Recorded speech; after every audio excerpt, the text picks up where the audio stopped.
Bonjour à tous, bonjour à toutes, me revoici devant ma caméra pour vous parler des favoris que j'appelle en général les favoris lifestyle ou culture, bref, une catégorie de vidéos que j'ai nommée je lis, j'écoute, je regarde, mais je devrais aussi rajouter je bouge pour toute la partie loisirs à l'extérieur, la partie sport que je rajoute souvent maintenant dans cette vidéo.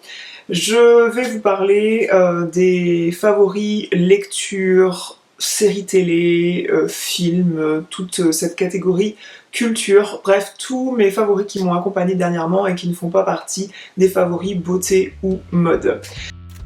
Je n'ai pas de favori lecture de mon côté à vous présenter, mais j'avais envie de vous parler de l'apprentissage de la lecture avec mon grand. Donc mon grand garçon Pierre a 5 ans et demi passé. Il est en grande section de maternelle, mais la lecture, les histoires, c'est vraiment un domaine qui le passionne depuis déjà un moment. Et déjà en moyenne section, si je lui demandais de m'épeler banane par exemple, en articulant bien le mot, il était tout à fait capable de m'épeler ce mot simple. Depuis très tôt, il est captivé par les histoires le soir, que ce soit le soir ou en pleine journée d'ailleurs, il est captivé par les livres, les documentaires, les imagiers au départ et puis plus tard les histoires.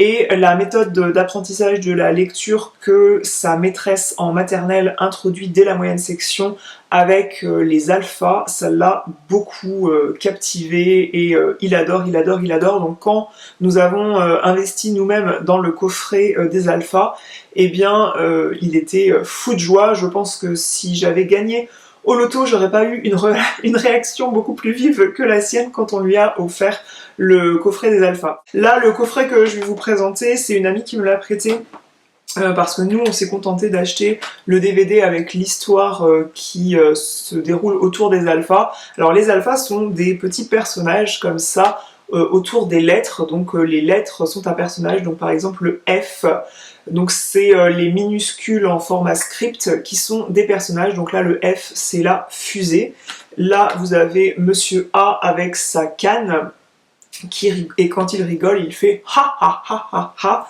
la fusée quand elle s'envole elle fait comme ça, vous avez le O qui aime bien buller, il aime bien faire des bulles, et du coup il fait ho ho ho ho ho, je crois un truc comme ça. Et il y a toute une histoire où il y a la planète des alphas où il y a les gentils, et il y a la planète des bêtas avec la sorcière Furiosa qui veut prendre le savoir, elle veut voler le savoir des alphas pour ne pas que les enfants apprennent à lire.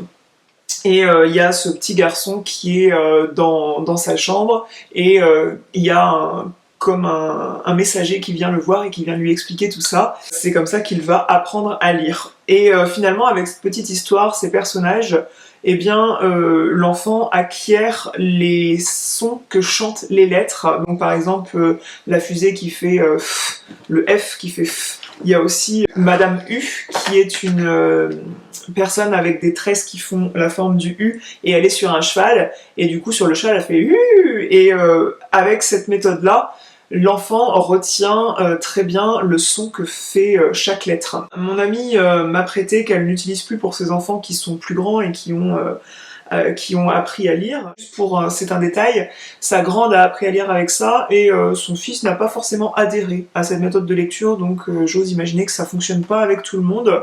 L'histoire, voilà, elle tilte pas dans la tête de tous les enfants peut-être. On a des fiches comme ça où on va devoir placer les lettres et il y a le T par exemple, il y a le double T comme ça, le T c'est la toupie, le R c'est un robinet. Pour faire le mot, on va placer ces petits cartons pour faire les mots, donc la fée, le riz, le rat, et à chaque fois, comme dans beaucoup de méthodes de lecture, les lettres muettes sont en gris parce qu'elles sont muettes, justement. Donc mon fils a beaucoup progressé avec cette méthode déjà depuis la moyenne section.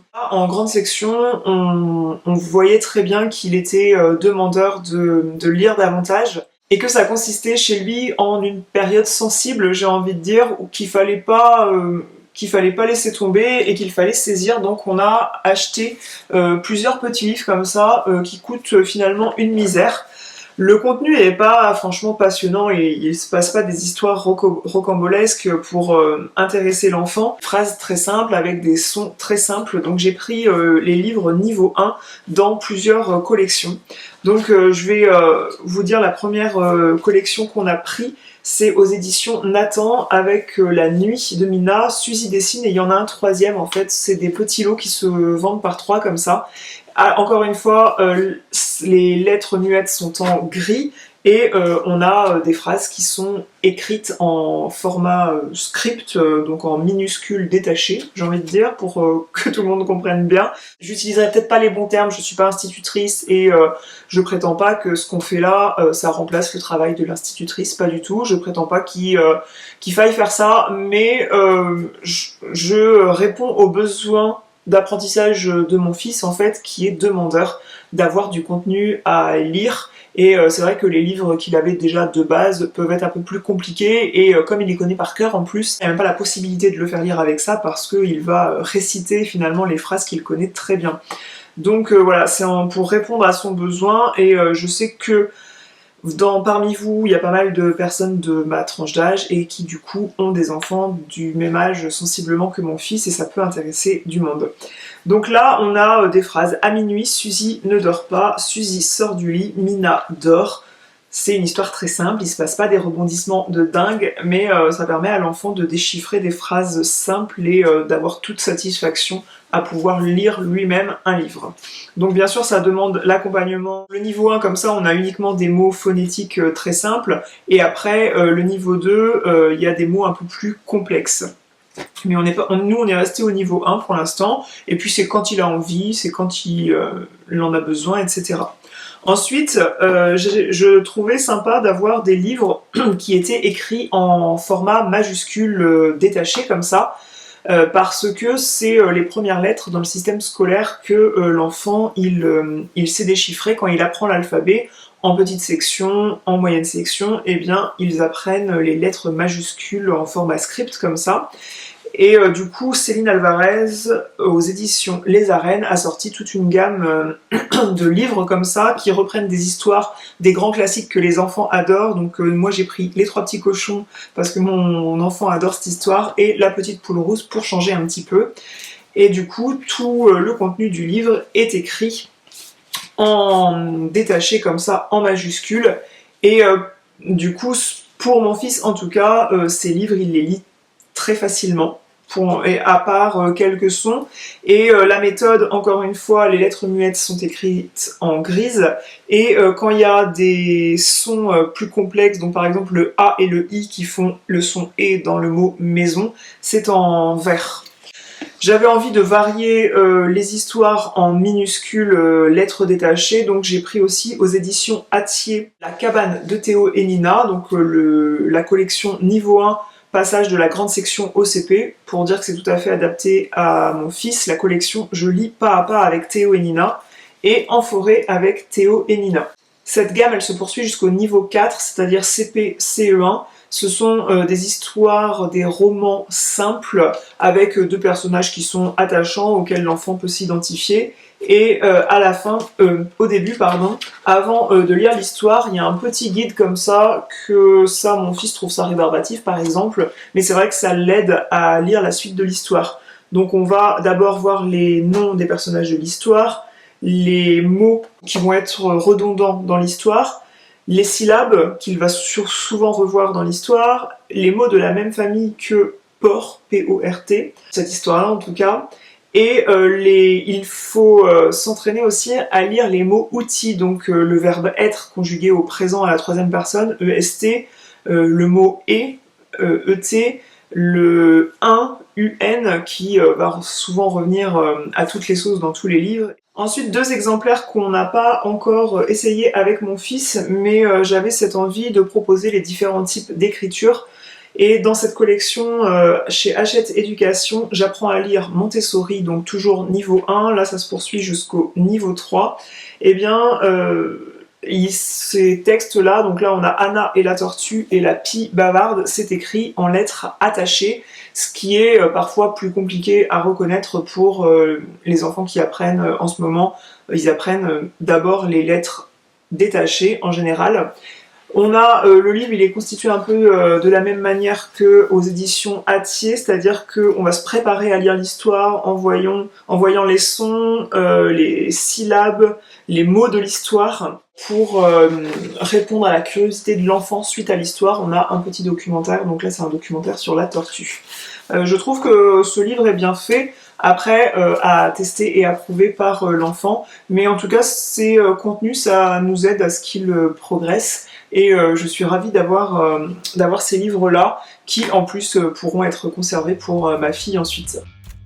Dans la catégorie j'écoute, j'ai partagé avec vous une playlist, ma playlist de l'automne-hiver 2020-2021, avec des titres qui sont majoritairement sortis en 2020, c'est très éclectique.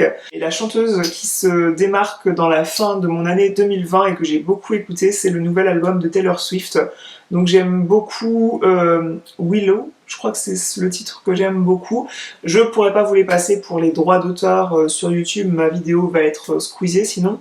Et Champagne Problems que j'ai ajouté. J'aime beaucoup aussi les derniers titres de Grand Corps Malade, bien que la chanson sur les femmes, bon c'est plein de démagogie, on est d'accord, mais c'est des titres que j'aime beaucoup. Après, dans les titres que j'ai ajoutés à cette playlist, il y a des chansons qui bougent un peu plus, comme Dynamite. Dynamite d'un groupe dont on a beaucoup entendu parler. Cette chanson, on l'a entendue et réentendue partout. Et Boys de Lizzo, que j'adore. Donc des chansons un peu plus dynamiques. Pour courir, c'est toujours bien dynamisant. Et bref, ces 4 titres et Grand Corps Malade qui ressortent pas mal de mes préférences dernièrement en termes de musique. Toujours dans mes oreilles avec des écouteurs bien souvent. Alors quand je cours, il m'arrive d'écouter des podcasts, mais c'est plutôt pour mon sport, plutôt en termes dans le garage quand je fais du vélo d'appartement au calme. Quand je cours, j'aime bien quand même, je préfère la musique, je privilégie la musique. Mais je suis très novice dans l'écoute des podcasts. Je trouve que le public va avoir tendance à choper la culture dans les podcasts. Pour moi, les podcasts restent un divertissement et il faut quand même le garder à l'esprit. C'est un divertissement, c'est pas franchement la première manière qu'on devrait avoir de s'informer, de se cultiver. Ça reste parfois la plupart des podcasts comme si on écoutait une conversation entre des personnes, ou ça reste des interviews, ça reste des avis quand même qui sont biaisés.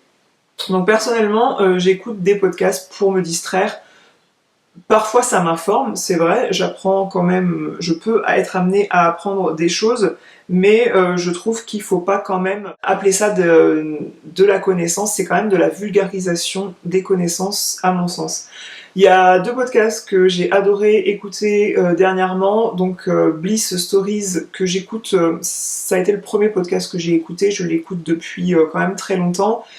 C'est un podcast où Clémentine, qui est une jeune femme maman, qui s'est trouvée un petit peu esselée niveau information et niveau conversation sur la grossesse quand elle-même était enceinte et dans ses débuts dans la maternité, et elle a eu cette envie de partager différents témoignages pour qu'on écoute plein de femmes avec des singularités dans leur maternité, dans leur grossesse, dans leur parentalité. Donc généralement ça tourne autour de la grossesse, de l'accouchement. Les questions tournent sur la vie de famille que la personne avait avant de tomber enceinte, etc. Et c'est toujours, quand on est maman, en tout cas moi, la maternité c'est un sujet qui me passionne, et c'est toujours très passionnant, c'est toujours traité avec beaucoup de respect, beaucoup de pudeur, parce que finalement les personnes qui témoignent dévoilent beaucoup de leur intimité, de leur vie privée, mais bien que parfois le sujet peut être triste, parce que des histoires de maternité, il n'y en a pas que des positives, eh bien Clémentine est là toujours un petit peu, elle se place en retrait, elle se place avec beaucoup de pudeur, on voit qu'on a une écoute attentive en face du sujet interviewé, et c'est vraiment très agréable à écouter, et quand même instructif, bien que, je précise, ça reste des témoignages. Pourquoi j'écoute ce podcast? Parce que bien souvent ça m'émeut beaucoup. J'aime voilà, écouter des histoires de maternité et je trouve que je passe un bon moment en écoutant ça. Le second podcast que j'ai cité dans un article, donc je suis assez brève, mais dernièrement, les semaines précédentes, je vous ai fait un article avec 3 podcasts que j'aime beaucoup écouter.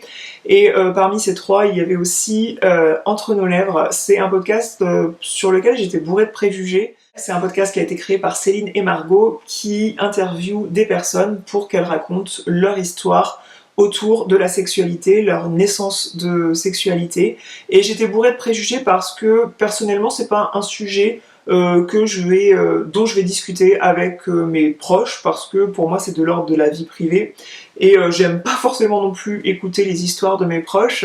Et du coup je m'imaginais pas écouter ces histoires-là, et peut-être justement parce que je ne connais pas ces personnes-là, et bien j'aime bien écouter ces histoires. Ça lève le voile sur certains tabous, ça invite à réfléchir sur sa propre sexualité et sur la naissance de sa propre sexualité. J'ai trouvé le podcast vraiment très intéressant et ça fait sourire aussi, parce qu'il y a pas mal de choses voilà, qui sont décomplexantes, qui peuvent ouvrir les esprits sur différents modes de sexualité, parce qu'il n'y a pas que des femmes qui sont interviewées, il y a aussi des hommes. Bref, j'ai trouvé ce podcast passionnant. J'ai pas tout écouté, mais étant donné qu'il ne date pas d'hier, ce podcast, vous avez quand même pas mal d'épisodes à vous mettre dans l'oreille. J'allais dire sous la dent. Dans l'oreille, si vous avez envie d'écouter ça. Dans la catégorie Je regarde, 10 ans après tout le monde, non pas 10 ans puisque la dernière saison date de 2017, j'ai regardé enfin la suite de Prison Break. Je vous en avais parlé dans mon dernier vlog. Prison Break, c'est une série qui est sortie, je crois, en 2004-2005. J'avais suivi cette série à la télévision, je crois que c'était sur M6 que c'était diffusé, sauf que à cette période-là, Internet, quand même, c'était moins développé. Moi, j'ai plus de 30 ans, que voulez-vous? Et pour le coup, si on manquait l'épisode, pour rattraper les choses, pour rattraper le coche, c'était un peu plus compliqué, et du coup, j'ai pas suivi la suite. Par contre, je me suis souvenu, en regardant là au fil des saisons, avoir été spoilée parce que il y avait des extraits quand même qui passaient à la télévision pour annoncer les saisons à venir, les prochains épisodes, et du coup j'avais été un petit peu spoilée de ce qui pouvait se passer. Prison Break, je vais résumer quand même, mais je pense que tout le monde connaît l'histoire. Donc Prison Break, c'est l'histoire de Michael Scofield et Lincoln Burrows. Donc ce sont 2 hommes qui sont frères, bien qu'ils n'aient pas le même nom de famille, pour des raisons qu'on va découvrir dans la série. Lincoln Burrows est accusé d'avoir tué le frère de la vice-présidente. Et finalement, il est victime d'un coup monté, et il se trouve que Michael Scofield va braquer une banque, mais il se trouve qu'il a travaillé auparavant, étant donné qu'il est ingénieur en génie civil, il a travaillé sur les plans de la prison où est incarcéré son frère, et il fait en sorte d'être incarcéré dans la même prison pour quelques années pour pouvoir libérer son frère. Comment il va libérer son frère? Il a établi au préalable tout un plan de malade. Il faut en avoir là-dedans, en tout cas, pour établir le plan qu'il établit. Et pour s'y retrouver, il se fait tatouer les plans de la prison sur tout le corps, sur tous ses membres supérieurs, et également le plan de son évasion. Et tout ça dissimulé dans des dessins de sa main.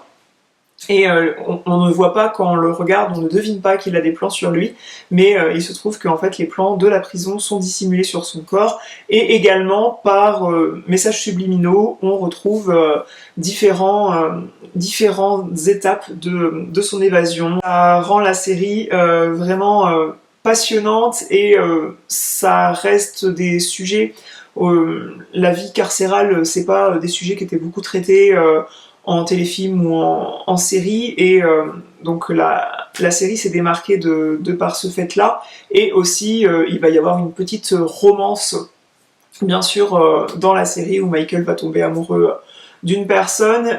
Si vous aimez que les romances soient vécues à fond dans les séries, vous serez peut-être déçu de ce point de vue-là, c'est-à-dire on voit quelques baisers et c'est tout. J'ai tendance à trouver que ça manque un peu, cet aspect désir en fait, cet aspect regard, bref, c'est pas vraiment, ça s'appuie davantage sur la fraternité finalement, je trouve, puisque c'est un sacré geste qu'il fait pour son frère, pour pas qu'il passe sur la chaise électrique, il veut le faire sortir. Et on n'appuie pas trop sur l'histoire d'amour entre Michael Scofield et la femme dont il tombe amoureux. La deuxième série, c'est une série qui est récemment sortie sur Netflix, une mini-série, parce qu'aujourd'hui on dit mini-série, parce que téléfilm ça fait ringard. Une mini-série qui s'appelle Le jeu de la dame. C'est une série qui est fondée sur le jeu des échecs, donc c'est vraiment un jeu pour lequel je crois qu'il y a 10% de la population qui sait jouer et il y a très peu de personnes qui sont douées dans les échecs. Le jeu de la dame, ça se passe dans les années 50-60. C'est une série américaine où Beth Harmon, sa mère se suicide. Et du coup, elle passe son enfance dans un orphelinat où elle va être un peu prise sous l'aile d'une plus grande fille et aussi du gardien qu'elle observe jouer aux échecs. Et en l'observant, elle va déjà piger pas mal de règles des échecs et elle va lui demander de lui apprendre à jouer. Et pendant des années, il joue comme ça en privé aux échecs et elle devient une rockstar des échecs. Le fond de l'histoire, c'est pas énorme, c'est-à-dire que on finit la série, il y a 7 épisodes, on passe vite à autre chose, mais la photographie de cette série très typée années 60, autant dans les tenues, puisque Bess, en grandissant, elle adore la mode et elle a des tenues, mais mon dieu, canon. On a envie de lui piquer toute sa garde-robe. Et du coup, le truc est bien cadré, bien rythmé, c'est bien stylé, ça met en avant la femme. Malheureusement ce n'est pas une histoire vraie, mais la série est bien rodée et je trouve que on peut croire que ça plaira pas si on n'est pas forcément accro à ce jeu, mais la série est franchement bien faite. Troisième chose que j'ai regardée sur Netflix, c'est le documentaire Derrière nos écrans de fumée, qui est un documentaire qui sonne l'alerte sur l'utilisation des réseaux sociaux et des dangers des réseaux sociaux tels qu'Instagram. J'avais déjà conscience de tous les dangers d'Instagram, mais il y a même un autre documentaire qui était passé sur Netflix tard le soir. D'ailleurs, ça se ressemble beaucoup.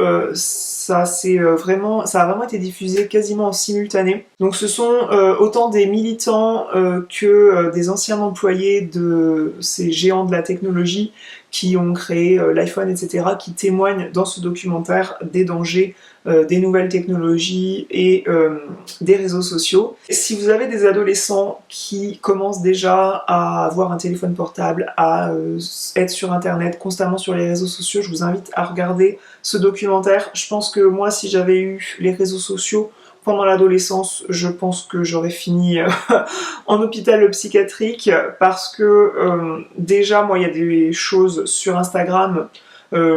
Une des raisons pour lesquelles je ne perce pas sur Instagram, c'est sûrement parce que je ne suis pas d'accord avec tous les principes qui se passent, avec tout ce qui se passe sur Instagram. Il y a plusieurs citations d'ailleurs que j'ai notées de ce documentaire que je me remémore, que je me remets à l'esprit de temps en temps, qui évoquent le fait que les réseaux sociaux, ils exploitent chez vous une vulnérabilité, que vous ne payez pas pour y être, mais à partir du moment où sur internet tu ne payes pas quelque chose pour y aller, c'est que c'est toi le produit. Dans la catégorie je bouge, la partie lifestyle, j'avais envie de vous reparler par ici du site internet Happy Kids, qui peut vous permettre, autant pour vos enfants, d'organiser un anniversaire par exemple à thème, mais aussi pour les adultes de pimenter une soirée entre amis. Donc actuellement on va pas parler de soirée étant donné qu'il y a couvre-feu à partir de 18h, mais si vous continuez de voir des amis le midi par exemple, vous pouvez tout à fait organiser ce genre de jeu avec eux. Donc Happy Kids propose des escape games à la maison, des escape home du coup, et des enquêtes policières. Vous avez juste besoin d'encre, d'imprimante, de ciseaux, pourquoi pas de scotch et de masking tape. Pourquoi pas après vous mettre dans une ambiance particulière. Donc moi les photos que j'avais mis dans l'article qui étaient sponsorisées par eux, j'avais travaillé avec eux pour vous parler de ça. Aujourd'hui le fait que je vous en parle c'est pas du tout sponsorisé, je vous en parle parce que j'ai vraiment adoré le concept et que je trouve que ça mérite d'être diffusé comme jeu, sachant que en ce moment les amusements, eh bien vu qu'on est quand même malgré tout, du fait précédemment d'une météo capricieuse, du fait que il y a quand même un couvre-feu, on est quand même pas mal chez soi encore, eh bien je trouve que ça peut être sympa à connaître. Donc Happy Kits, vous pouvez télécharger une enquête policière par exemple, on va prendre le cas de l'enquête policière. Vous allez imprimer différents supports, donc ça peut être des coupures de journaux, ça peut être des invitations, puisque vous allez inviter vos amis à venir à une soirée, où à cette soirée il va se passer un meurtre. Donc moi par exemple dans les images de mise en situation, j'avais fait la trace du corps avec du masking tape sur le sol. Vous pouvez mettre du faux sang par terre, pourquoi pas. Donc avec les enfants à côté, faut se méfier des dégâts chez vous. Mais il peut y avoir pas mal de trucs sympas à faire pour se mettre dans l'ambiance d'un meurtre qui a été fait précédemment. Avant d'imprimer tout ça, vous allez rentrer les noms des invités, donc autant ça peut être les noms des membres de votre famille que les noms des invités. Vous allez remplacer les lieux où a eu lieu le meurtre par le nom de votre ville, de votre village, avec votre adresse postale pour une immersion complète dans le jeu. Tout ça se passe sans que vous ayez besoin de prendre rendez-vous dans un escape game, sans que vous ayez besoin de prendre votre voiture, etc. Donc c'est un escape game à la maison qui peut se faire, ou une enquête policière qui se résout plutôt facilement. Donc l'enquête policière ou l'escape game, je ne sais plus, il y a des trucs à cacher dans la maison, donc faut accepter qu'on ait besoin de fouiller un petit peu sous le tapis dans des endroits chez vous. Mais j'ai trouvé le truc vraiment sympa, ça promet de changer de l'ordinaire, vous proposez à vos amis quelque chose qu'ils n'ont pas l'habitude de voir partout, je pense. Quand on a fait le tour des jeux de société qu'on a à la maison, ça peut être sympa de proposer ça. Et c'est un tarif franchement acceptable, on est de l'ordre de 35 à 45 euros. Autre truc dont je voulais vous parler, qui a fait l'objet d'un article sur mon blog, c'est le matelas de notre lit, qui est un matelas Mat Sleep que j'ai testé pour vous, entre guillemets, puisque on m'a offert ce matelas, je n'ai pas été payée pour en parler, mais on me l'a offert de façon à ce que je puisse transmettre mon avis sur ce matelas. Et comme notre matelas auparavant avait déjà 9 ans de vécu, et qu'un matelas se change en moyenne entre 8 et 10 ans, il était pour moi le moment d'accepter ce genre de proposition. Du coup c'est un matelas qui, pour un lit de 160 comme le nôtre, est de l'ordre de 750 euros à peu près. C'est un matelas d'une marque, donc Mat Sleep c'est une marque néerlandaise, mais le matelas est fabriqué en France ou en Allemagne. Et c'est un matelas ajustable, c'est-à-dire qu'il renferme, donc il y a une housse fermée par une fermeture éclair qui renferme plusieurs couches de mousse de différentes matières. Donc je vais encore être brève sur le sujet, étant donné que j'ai fait un article sur mon blog assez complet, avec la matière des mousses et tout, et des images qui seront très parlantes. Et vous pouvez retourner ces différentes couches de mousse de façon à avoir soit un accueil assez dur, soit un accueil assez mou sur le matelas. Nous, on a choisi notre configuration après quelques tests et on passe de plutôt bonne nuit sur ce matelas. On l'a mis plutôt côté dur, mais c'est plutôt pas mal. Alors il y a deux couches. Il y a une partie des mousses où il y a deux couches de mousse. Du coup, vous pouvez mettre des côtés différents, chacun avec votre partenaire d'un côté différent. Et il y a un petit défaut, enfin un petit reproche que je pourrais faire, c'est qu'on peut sentir le creux au milieu des deux mousses, bien que le fait que c'est tout enfermé dans une housse, elles ne vont pas s'écarter puisqu'elles ne peuvent pas, elles sont renfermées dans la housse. Mais on peut avoir à sentir ça, donc ça peut être bizarre au départ quand on a été habitué à un autre type de matelas, mais voilà, ça reste un matelas de très bonne qualité, on en est très content. Dernier truc dont je voulais parler, il s'agit de ce qui touche au sport et j'ai eu l'occasion avec le nouveau confinement, plus le couvre-feu, plus l'interdiction d'ouverture des salles de sport, j'ai eu l'occasion de tester le Pilates avec un masque et ma prof de Pilates également avec un masque en duo, enfin, c'est-à-dire des cours particuliers de Pilates sur une machine qu'on appelle le Reformer. C'est une machine où vous avez un plateau qui coulisse comme ça avec deux poignées où vous pouvez tout à fait mettre votre tête entre les poignets, tout comme vous pouvez saisir les poignets, et il y a des cordes à attraper, tout comme vous pouvez mettre votre pied. Donc j'avais l'impression dans les exercices de départ que j'avais un rendez-vous gynécologique. J'avais l'impression de mettre mes pieds dans les étriers chez le gynéco. Ces cordes, en fait, où vous mettez soit vos mains, soit vos jambes, vous pouvez les régler avec des ressorts, régler la force.